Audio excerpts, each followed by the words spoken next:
2 years ago, I stood here and I asked you what you were doing to stem the disproportionality in misconduct against black police officers. I'm a serving police officer.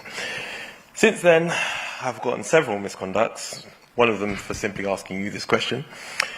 The Casey Review openly acknowledged and condemned the systemic racism, and my black colleagues have seen similar treatment. I would now call it a witch hunt. I ask you again, what are you going to do to keep us safe? So, I think you were sitting further back when you asked the question a couple of years ago. Yeah. I'm going to bring in Sophie and Debbie, who sit on the London Policing Board, which is one of the lessons, one of the recommendations from Casey to address some of the issues that we discussed a couple of years ago when you asked your question. A couple of years ago, if you remember, Casey hadn't been asked to do her report.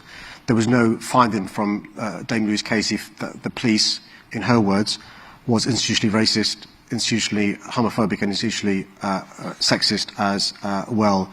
One of the recommendations she made was there to be a board that sits in public with expertise on that board. There are many experts on that board to support the police, but importantly hold them to account. Sophie and Debbie have been working on the issue of disproportionality, in particular in relation to the police service. Sophie meets regularly with the Black Police Association and other representative groups in the police service to address the very issues Dominic, you've raised, but also that others have raised as well. I can't obviously talk about your individual case, but I'll bring Sophie in to address the issue of what's changed over the last 2 years. But before that, will you get another disciplinary now for asking this question again? Most definitely. Okay. Well, let's hear from Sophie Linden, and then I'll come back to you, Dominic, I promise. Black Police Officers Association and the National Black Police Officers Association have said categorically black officers shouldn't join the Metropolitan Police. No one should join. No black person should join. They can't keep them safe. That's an outrageous state of affairs.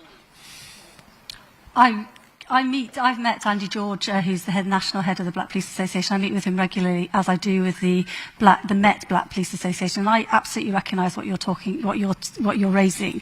That many black officers within the Metropolitan Police don't feel that they're treated fairly, and that was clearly set out in the Casey Review, which, by the way, was a review that Sadiq asked for and Sadiq made sure happened, but in order to be able to really bring out into the light what was happening within the Met in relation to, and we all know that Louise Casey found institutional misogyny and racism and homophobia within the Metropolitan Police.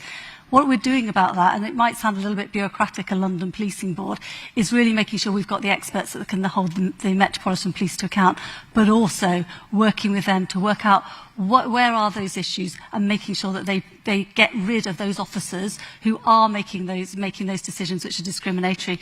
And that really has increased, hasn't it, over the last, since Mark Rowley, the new Commissioner of the Met, came in, that the number of police officers who have been dismissed has significantly increased, and the number of police officers who have been suspended has also significantly increased. And yet didn't Mark Rowley refuse to meet with Andy George over his concerns after that call that Dominic refers to? He has met with Andy George. He has subsequently met with him. Andy It was certainly George, reported in February that he'd refused. Yeah, no, it did, and he has met with him. Did you tell him to, or did he arrive at that decision independently? The Commissioner arrives at the decision himself as to who he meets, and he has met with Andy George. He's going to be here in 2 years' time asking you the same question, isn't he? Well, I genuinely hope, I'm always happy to be asked questions by you, but I genuinely hope that in 2 years' time there will be significant progress within the Metropolitan Police. And we won't just say, oh, there has been progress, because one of the recommendations of the Casey Review was to bring within 2 years, to make sure that there was a check-in review. And part of Sadiq's manifesto was we're going to make sure that, it would be from March onwards, that we put that health check in and we can see whether there has been progress. I don't think it will be solved, it takes time, but we'll be able to see whether there has been progress and independently evaluated. But we are, to be clear, unless something else has changed, and it may well have done, we are living in a city where the National Black Police Association is calling for officers from ethnic minority backgrounds to boycott the police service. That's right. Officers, you mean people not to join? Yeah, I beg your pardon, recruits, to boycott the service. Ethnic minority recruits.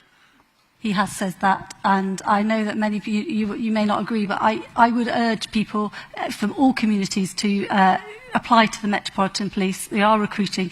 You need to be the change. The Met will only change if it reflects Londoners as well. Sorry, but what I would say is, if you said you had trouble trying to understand where the issues were, I can tell you them. It's the professional standards. The people that investigate the officers are the problem. They haven't. There is no oversight for them. Who do they answer to? No one. They do what they want. So I'm going to get misconduct for saying this. Everyone here would say this is careful. Ridiculous. I don't want to get you into trouble. I don't know. I don't mind. No, I know. I don't mind. I'm not telling him to be quiet. I'm just telling him to be sure that he wants to say whatever he's going to say that will get him into trouble. I'm always in trouble. I agree. Because I'm outspoken. But to be honest, if you ask any officer, and it doesn't matter what colour they are, they will tell you misconduct is so disproportionate, but the way they treat you, you'll be off for years. Just imagine you're paying me for 4 years, 200 grand to sit at home.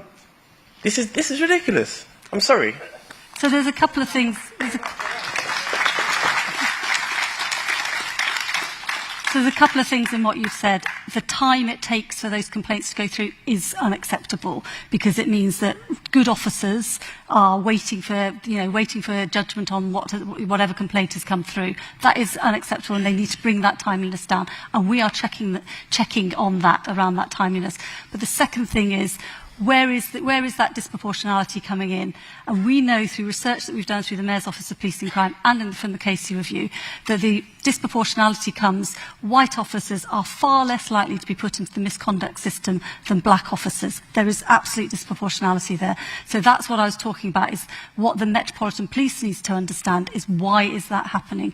Because once black officers are in the misconduct system and they are disproportionately put in, our research shows that they are basically treated fairly once they're within the misconduct system. So it's who's going in. Well, I knew you were going to get back up again. We've got to crack on. I've got 3 more topic areas to get through. Please, just last one. Carry on. That clearly shows to me, so you said this to me last time, I did. That shows that it is the people investigating. It's not hard. If you can see the disproportionality, and then it balances itself out once they get seen by like the legally qualified chairs, and they go to gross misconduct, or someone else sees it outside of professional standards, then clearly the problem is professional standards. They're doing something wrong. So it's, from our research, it's the supervisors and line managers that make the decision to refer to formal misconduct, which then is the formal misconduct process, which is the Directorate of Professional Standards. So the line managers within the front line or wherever they are making those decisions, and those decisions are disproportionately to put black officers into the formal misconduct system. Investigate. The Professional Standards Unit can choose to say this is wrong or this is right. They do that. So they mark their own homework, in a sense? Yes. Okay. I'll sit down now. No, I mean, ring in next time he's in the studio. Give us a ring. Give us an update. I want to clarify my clarification. I was right the first time. The boycott is for ethnic minority officers from other forces to boycott the Metropolitan Police, I think. And that's a terrible state of affairs.